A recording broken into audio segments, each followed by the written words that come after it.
Let's talk to Mike Buckley now. He's a former Labour Party advisor. Good morning to you, Mike. Morning, great to see you. Great to see you. Thank you very much indeed for joining us. Lots to talk about. First of all, I want to talk about Keir Starmer vowing to renegotiate the Brexit deal we got with Brussels to tackle the migrant channel crisis. Or channel migrant crisis. I mean, it's all very well, but more cooperation with particularly with France, but with Brussels generally on this issue. That's a good thing. I've never understood why us being outside the EU should be an issue on this. We're able to cooperate on lots of other security issues, able to cooperate on, supporting Ukraine, etc., etc. Why that should be an issue, us not being in the gang anymore. But what would that renegotiation involve?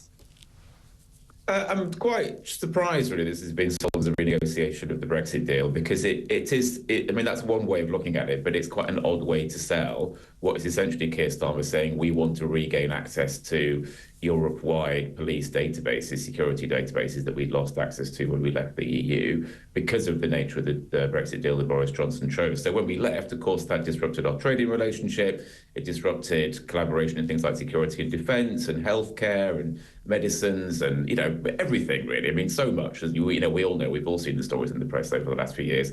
But one of the things it did was rip up our agreements between our police force and our military and our intelligence services. But that was a choice by the EU as well. They're like, if you're not going to play entirely, you can't just have pick and choose. But you know as well as I do that security and information data sharing is mutually beneficial. So they just cut off their own nose to spite their face. I don't know on this specifically, but I do know there were many things in the EU negotiations where the EU said to the UK, said to Boris Johnson's government, would you like to keep this? And Boris Johnson's government just said no, because they didn't want anything to do with Europe. So, for example, with touring musicians or with journalists access, there are a number of things. I don't believe you're right on this. I think of all these things, you can keep this, but here's the penalty for it, and then we weren't willing to pay the penalty. You can read it all. It's written up in multiple books.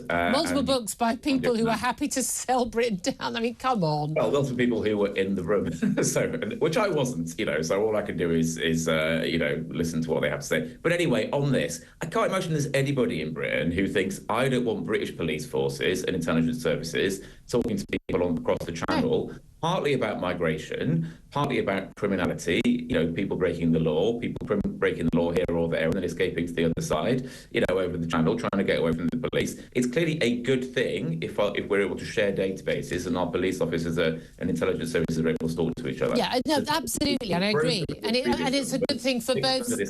It's a good thing for both sides. Look, our closest allies when it comes to security issues, of course, the Five Eyes.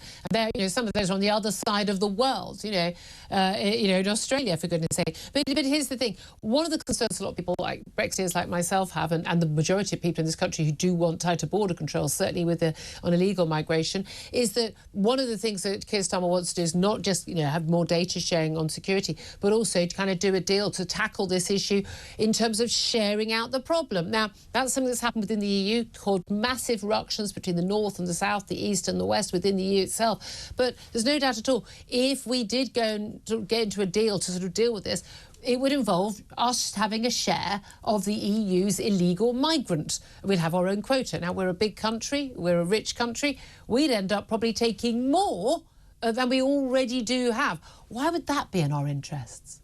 I've not heard Keir Starmer or anybody in the government talk about us joining the EU's quota system, and I'd be staggered if that happened, actually. I mean, I just think I can't imagine this government signing up to that, if I'm honest.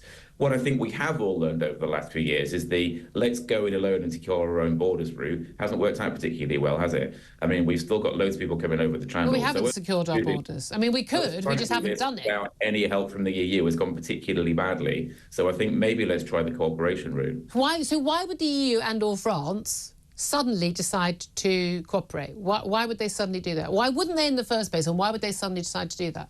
Well, it's in everybody's interest. Well, it was always been in everybody's interest. And to stop the gangs, and it's in everybody's interest. Yeah, but it's always been. Nothing's changed there. So why would they suddenly go, in this case we'll help? Partly because we've had a change of government. Why? And as the last government wasn't... I mean, Richie Sunak, in fairness, was much better than his predecessors, but certainly all Boris Johnson or his trust could do was insult the people on the other side of the channel and actually... No, they had numerous meetings. They went over repeatedly. Priti Patel, when she was Home Secretary, went over. And then they insulted him again in the press. Rishi Sunak, in fairness, was much better. Emmanuel Macron and various of his leaders have insulted British people, and British politicians numerous times. That's got nothing to do with it. It's got everything to do with it. This is about relationship and trust in the end, and the trust. The French threatened to cut off electricity to one of the Channel Islands.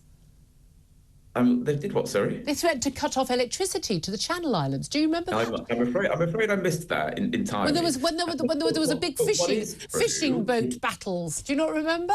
We were covering it live, minute by minute on the show. This was a very long time ago. But what is true is that relationships are better between the UK and the EU under this government than under the previous government. So because Keir Starmer is a nice Remainer and thinks it's all a bit embarrassing and awful that people voted for that awful bigoted Brexit. Because he's gone in with a different attitude. A different attitude. So you're saying, OK, it's in French and particularly French, but also EU interest for them to cooperate, even though it was also in their interest until, July the 5th.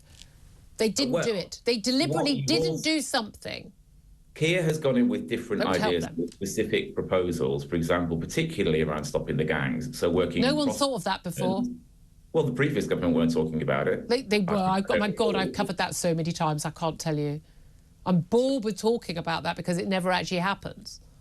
Well, I'm not bored of talking about it because it's an issue that needs to be solved and it's affecting but it won't actually happen. People's lives.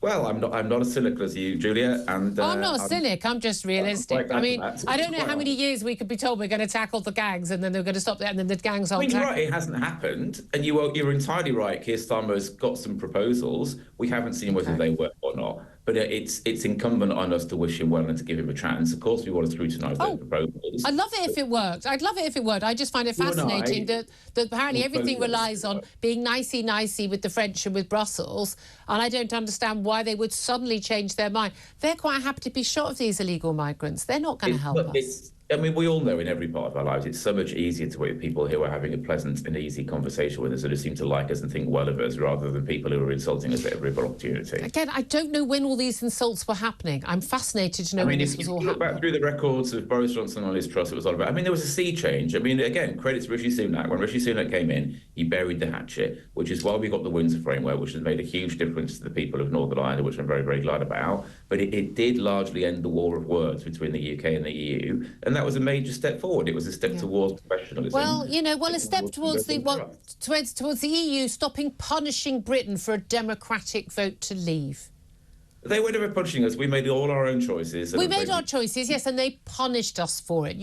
They did not punish us for it. Yeah. No, they literally said that that's what they were going to do and then did it. They literally said that. Well, they said what, sorry? There are actually quotes from EU officials saying that's what they wanted to do. Well, that's not been my experience of dealing with EU officials. You'll be glad to hear them. Well, no, but obviously maybe you're too nicey with them. Yeah, if you want to rejoin and just pay them billions of pounds for nothing, then that's your choice. Can I ask you just also finally? Well, that's what we were doing. And look at all that extra money we've got back for the NHS thanks to that bus, Mike? Hasn't it made a huge difference? Yeah, well, there you are. Maybe it's not about the money, Maybe there are more issues with the NHS. Anyway, let me ask you about Kemi Badenoch's new shadow cabinet. What we know so far, Dame Priti Patel back in. She's going to be shadow foreign secretary. Chris Philp, former Home Office minister, he's going to be the shadow home secretary. We know Mel Stride, the shadow chancellor, and of course Robert Jenrick, who was the final rival for Kemi Badenoch for the top job. He's in as shadow justice secretary. James Cleverly and Tom Tugendhat choosing not to be part of that shadow cabinet. What do you make of those appointments so far? What do they tell us about what a Badenoch leadership of the Tory party will be? I think one of the things that is just an obvious point to make is there aren't many Tory MPs left right now. So you've got a limited pool of people to draw from. You've got a load of MPs to choose from, and look what you ended up with. Loads, exactly, which is great. She's made some interesting choices, I think. Mel Stride, for example, probably more of a centrist person than you would have expected in as shadow chancellor. So she's obviously trying to reach out to different parts of the party. She's put a hand out to Jenrick and given him a job, which is probably a good thing and a comradely thing to do. But I think most of these people, they've not been big enough in the public sphere or in politics at this point for us to really have any understanding of how they're going to perform in the roles that they're going into. Well, Priti Patel. Priti Patel is an exception. Obviously, we know what Priti Patel's like, and we know she's unpredictable at times, it would be fair to say. But the rest of them, they've all had, junior ministerial positions in the past, but it's not been big players. Jenrick's probably the other one who's been a big player in recent years. So I think, to a degree, we'll just have to wait and see how it turns out, both in terms of Badenoch's leadership overall, but also in terms of the calibre of the shadow cabinet. OK, well, we shall wait and see. So, question the calibre of the shadow versus the real cabinet. But thank you very much indeed for that.